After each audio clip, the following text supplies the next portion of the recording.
Welcome to this show, ladies and gentlemen. My name is Augustine Ambe. I have a very interesting show for you today, and I will start this show by reading to you an announcement that I read in our community forum. And this announcement I found very interesting, and I would like to share with you. It comes from the Embassy of La République du Cameroon in Washington, D.C., USA.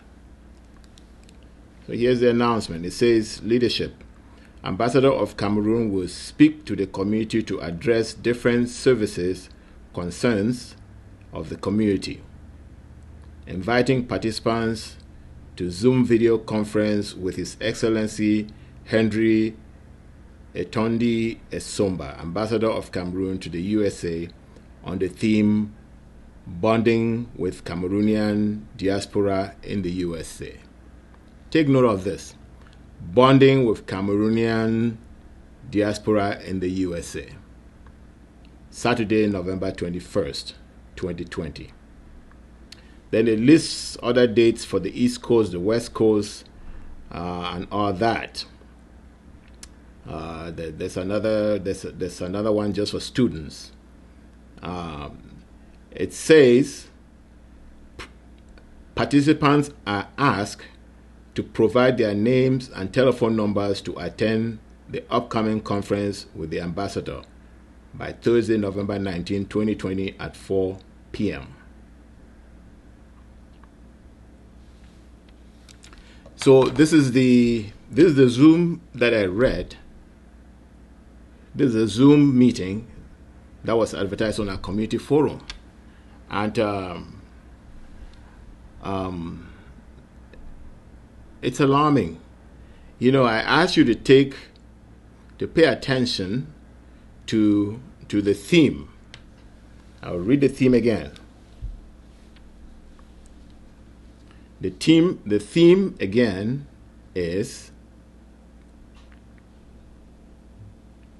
Bonding with Cameroonian Diaspora in the USA. You know, when I think of the Cameroonian embassy,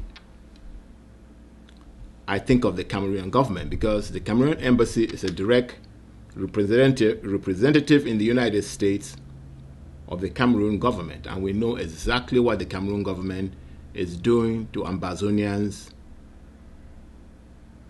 in the territory. They have killed over 15,000 of our citizens. They have burned, some have put the number to 500 villages. Over 60,000 of Ambazonians are in exile in Nigeria. They're all over the world, but let's just talk of Nigeria. Over 1 million are internally displaced. They have resorted to killing babies in their sleep in Gabu. They've killed them in Kumba, in their classrooms. They've killed women. They have burned the elderly in houses. They have caused a lot of atrocities in the territory. And now, the representative of this government, who has done these atrocities in the territory, is following the family members of these people who they have killed, who they have burned in houses, who they've sent into exile. They want to come and bond with them in the United States. When I hear of this bonding, I'm thinking of the bonding of the big bad wolf and Red Robin Hood. Now, for those who don't know about the story of Little Red Riding Hood and the big bad wolf, there was this little girl who was called Little Red Riding Hood,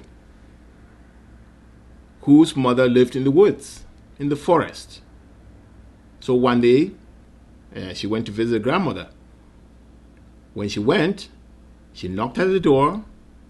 The wolf, the big bad wolf, had come earlier and eaten the grandmother. And then when I entered the bed of the grandmother, slept there. And when Little Red Riding Hood knocked at the door, He said, open the latch and come in. So she opened the latch, came in, looked at the grandmother. The grandmother did not look like the grandmother. He said, grandmother, why are your eyes so big? The big bad wolf said, so I can see you well, my dear. He said, your nose is very big. He said, so I can smell you well, my dear. Say, your ears are really big, so I can hear you well, my dear. Says, your mouth is very big. And he jumped up and said, so I can eat you well, my dear.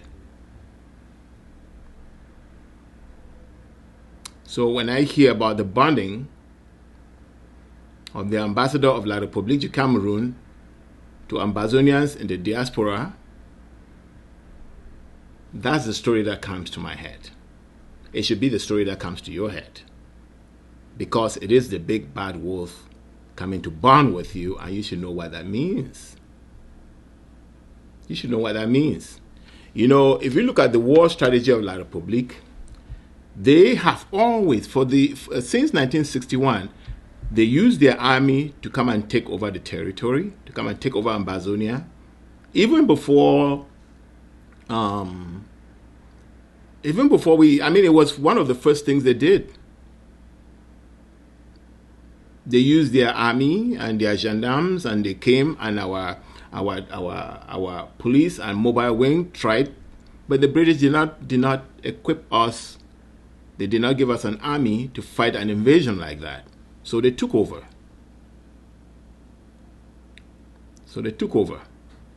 And so the threat of force have always been what they had.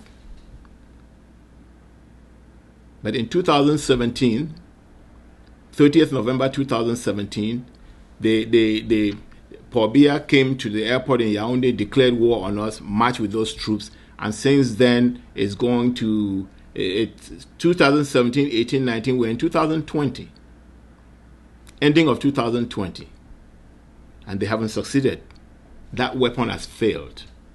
And this weapon has failed not by accident, because there's this gentleman called Dieudonné Essomba. He's been telling La République that, look, you went and murdered the Bamileke people and the Bassa people and succeeded because they did not have a diaspora. Ambazonians have a diaspora, and you would never win a war against them. So negotiate with them. And La République has said no.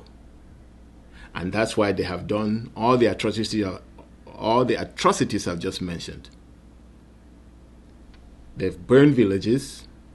They've burned elderly in the villages. They've burned the sick in the villages, burned handicapped in the villages. The able-bodied Ambazonians have run into exile. Some have just scattered around in bushes and in La République itself. They call them internally displaced. Over 1 million of them. And our people are not surrendering. Then they resorted to just murdering people, just murdering children out of frustration. It's been too long. It's going to be 4 years.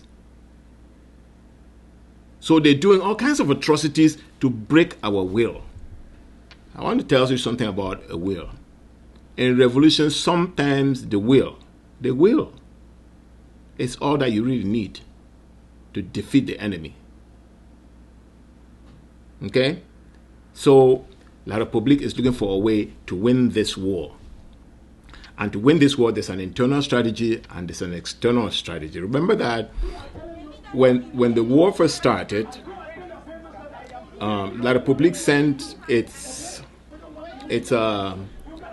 old and dilapidated ministers to go to Belgium. Some came to Washington, D.C., some went to South Africa, trying to convince our people. Obviously, at that time, our people told them off. So they went home. It is the same strategy they're trying again. And they're trying this because they know that they have kept our people impoverished. So there's not a lot of money at home to fight a revolution. Then they have worked deals with criminal deals with Nigeria So our people don't really have any help through Nigeria. But the one place that they know that they have very little control on, but they do need control, is the diaspora. Because when they did not provide us opportunities in La République du Cameroon, our citizens, let me start with our parents. Our parents knew that depending on that system for the future of their children was not very good. So our parents pushed education on us. And we went to the schools that were set up by the missions and the councils, all the schools all the primary and secondary schools that were very well, that provided us good education. So we went abroad. And now from abroad, we're becoming a problem for them.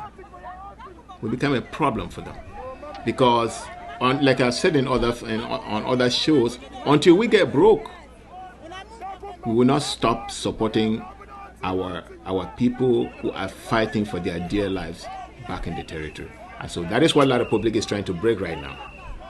The question is, are we going to let them? Are we going to let them? The first time they tried, we refused. We told them off, and they went home. They're trying it again. That's why this ambassador wants to bond. He wants to bond with us. You wonder what clause he has on the back of what clause he's hiding under his sleeves. That way, when he starts hugging you, it will pierce through your heart.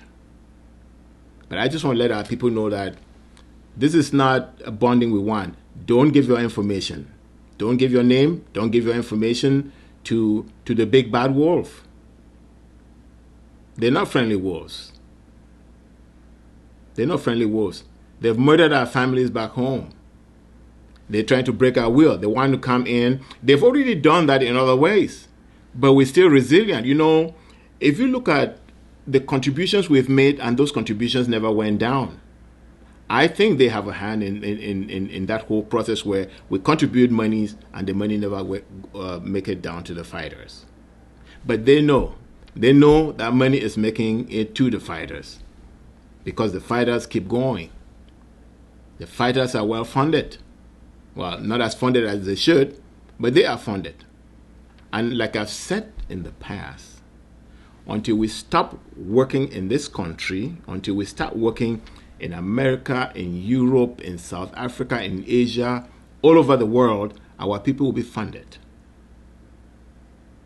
Because we have tried to live with La République and they have refused. They decided that they would treat us as property and make us bend to their will by force. And we have decided that no, we are not dogs, we are human beings. And you dialogue with human beings. We have told them that we have rights. We're not slaves. We're not captured in some slave ship. Okay, we are not slaves. We are not animals. And I'm moving from slaves to animals because slaves are human beings. And even though they are in captivity, they are slaves, they haven't lost their humanity. People may devalue their humanity, but their humanity is not dependent on human beings, even if those human beings are their masters. And so we are human beings, and we have refused that. For 50-something years, we have tried all we can to work with La République, to make a living. We have tried to dialogue. We have tried every single thing, and what they always show is that they have the gun and we don't. And right now, that gun has failed them, and they're looking for different ways to still come and get us. All we need to do is say, no, you can't. We are done. We are done with them. So don't give them your information. Don't go to any Zoom meeting. Don't give them your telephone number. I tell you what, give them that telephone number. You don't know what they're going to do. The technologies these days that they can use to listen to your phone. Have you heard people say that If you sit in a group and you discuss it, you're not even entering the information into your code. You're just discussing about a product you like. Very soon you start seeing promotions come to you about that product. It's because your phones these days are able to listen to you. Maybe your television does. So don't give them your number. If you give them your number and you sit and you're discussing or making phone calls with your family back home, they'll find out who your families are. They'll go and kill them. They'll know way more than they need to know. The government of La Republique represents foreign interests. It represents foreign corporate interests. It represents the interests of foreigners. That's why they have lasted. They were put in power in La République du Cameroun by the French, sponsored by the French, till today. It remains the same. So don't give them your information. Don't attend any Zoom meetings. Don't.